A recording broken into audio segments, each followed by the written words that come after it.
South sub division station major police inspector ಮತ್ತು ಅವರ ತಂಡ ಒಂದು ಉತ್ತಮ ಪತ್ತೆ ಕಾರ್ಯ ಮಾಡಿದ್ದು. ಅದರಲ್ಲಿ ಒಬ್ಬ ಅಂತಾರಾಜ್ಯ ಮನೆಗಳನ್ನು ಮಾಡುವ ಆರೋಪಿಯನ್ನು ಬಂಧಿಸುವುದು ವಿಶೇಷವಾಗಿದೆ. ಅದರಲ್ಲಿ ಈ ವರ್ಷ ಜನವರಿಯಲ್ಲಿ ಒಂದು ಮನೆಗಳನ್ನು ಪ್ರಕರಣ ನಂತರ ಇದೇ ವರ್ಷದ ಜೂನ್ ತಿಂಗಳಲ್ಲಿ ಒಂದು ಚೌಕ್ ಪೊಲೀಸ್ ಸ್ಟೇಷನ್ ಬೊಂಬು ಬಜಾರ್ ಏರಿಯಾದಲ್ಲಿ ಒಂದು ಮನೆಗಳನ್ನು ಆಗಿತ್ತು. ಅಲ್ಲಿ ನಮಗೆ ದೊರೆತ ಕೆಲವೊಂದು ವೈಜ್ಞಾನಿಕ ಮತ್ತು ತಾಂತ್ರಿಕ ಸಾಕ್ಷ್ಯಾಧಾರಗಳ ಮೇಲೆ ಆರೋಪಿಯನ್ನು ಪತ್ತೆ ಹಚ್ಚುವಲ್ಲಿ ಮತ್ತು ಅವರನ್ನು ಬಂಧಿಸುವ ವಿಶೇಷವಾಗಿರುತ್ತೆ. ಬಂಧಿತನಾದ ಆರೋಪಿ ಹೆಸರು ಮೊಹಮ್ಮದ್ ಮುಜಾಡಿ ಅಲಿಯಾಸ್ ಜಾವೇದ್ ಅಂತ, ತಂದೆ ಹೆಸರು ಮೊಹಮ್ಮದ್ ಜಾಫರ್, 32 ವರ್ಷ. ಬೇಸಿಕಲಿ ಇವನು ಹೈದರಾಬಾದ್ ನಾಂಪಲ್ಲಿ ಅವನನ್ನು ಬಂಧನ ಮಾಡಿ ವಿಚಾರಣೆಗೊಳಪಡಿಸಿದಾಗ ಒಟ್ಟು ಅವನ ಚಲನವಲನ ಏನು ಮೂಮೆಂಟ್ಸ್ ಆಗಿದೆ ಅದರ ಮೇಲೆ ಒಟ್ಟು 4 ಮನೆಗಳಂತಹ ಪ್ರಕರಣವನ್ನು ಅಭಿನಯಿಸುವಲ್ಲಿ ವಿಶೇಷವಾಗಿದೆ. ಅದರಲ್ಲಿ 4ರಲ್ಲಿ 3 ಸ್ಟೇಷನ್ ಬಜಾರಲ್ಲಿ 2 ಆಗಿರುವಂಥದ್ದು. ಈ ವರ್ಷ 2 ಆಗಿದೆ, ಒಂದು ಸ್ಟೇಷನ್ ಬಜಾರ್ ಮತ್ತು ಚೌಕದಲ್ಲಿ. ಕಳೆದ ವರ್ಷ ನವೆಂಬರ್ ತಿಂಗಳಲ್ಲಿ ಸ್ಟೇಷನ್ ಬಜಾರಲ್ಲಿ ವರದಿಯಾಗಿದೆ. ಈ ಆರೋಪಿಯ ಹಿನ್ನೆಲೆಯನ್ನು ನಾವು ಚೆಕ್ ಮಾಡಿದಾಗ ಒಟ್ಟು ಮೇಲೆ 6 ಪ್ರಕರಣಗಳಿವೆ. ಅವನ ಮೇಲೆ ಹೈದರಾಬಾದಲ್ಲಿ ನೆಕ್ಸ್ಟ್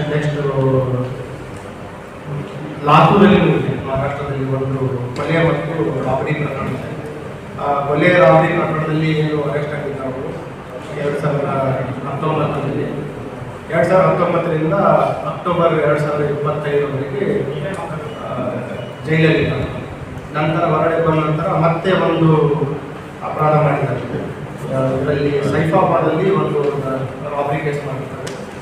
ಅದೇ ಟೈಮಲ್ಲಿ ಅವನು ಇಲ್ಲಿ ಕಲಬುರಗಿಗೆ ಬಂದು ನಂತರ ಇಲ್ಲಿ ಅಪರಾಧ ಮಾಡಿರುತ್ತಾರೆ ಮತ್ತು ಜನವರಿಯಲ್ಲಿ ಒಂದ್ಸಲ ಬಂದಿದ್ದಾರೆ ಮತ್ತು ಜೂನಲ್ಲಿಯೂ ಕೂಡ ಇಲ್ಲಿ ಅಪರಾಧ ಮಾಡಿದ್ದಾರೆ. ಒಂದು ನಮಗೆ ಚೌಕ್ ಸ್ಟೇಷನಲ್ಲಿ ಒಂದು ಮನೆಯಲ್ಲಿ ಅಪರಾಧ ಮಾಡಿ ಹೊಡೆಯುವ ಒಂದು ವೈಜ್ಞಾನಿಕ ಸಾಕ್ಷಿ ಮತ್ತು ಅವನ ಮೂಮೆಂಟ್ಸ್ಗಳ ಬಗ್ಗೆ ನಮ್ಮ ಟೆಕ್ನಿಕಲ್ ಅನಾಲಿಸಿಸ್ ಮೇಲೆ ಈ ಪ್ರಕರಣಗಳನ್ನು ಪತ್ತೆ ಮಾಡಿದ್ದಾರೆ. ಇವನ ಬಂಧನದಿಂದ ಒಟ್ಟು 4 ಪ್ರಕರಣಗಳು ಪತ್ತೆಯಾಗಿರ್ತವೆ. ನಿಯರ್ಲಿ 13,40,000 ಅಷ್ಟು ಬೆಲೆ ಬಾಳುವ ಚಿನ್ನ ಮತ್ತು ಬೆಳ್ಳಿ ಆಭರಣಗಳನ್ನು ವಶಪಡಿಸಿಕೊಂಡಿದ್ದಾರೆ.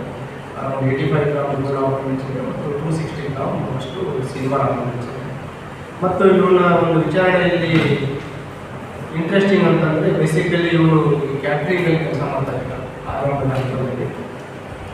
ಅವನಿಗೆ ಕ್ಯಾಟ್ರಿಂಗಿಂದ ಬಿಸ್ನೆಸ್ ಮಾಡಬೇಕಂತ ಒಂದು ಆಸೆ ಬರುತ್ತೆ. ಬಿಸ್ನೆಸ್ ಮಾಡಲಿಕ್ಕೆ ಹಣದ ಅವಶ್ಯಕತೆ ಇರುತ್ತೆ. ಆವಾಗ ಇವನು ಈ ಮನೆಗಳನ್ನ ಮಾಡಲಿಕ್ಕೆ ಸ್ಟಾರ್ಟ್ ಮಾಡ್ತಾರೆ.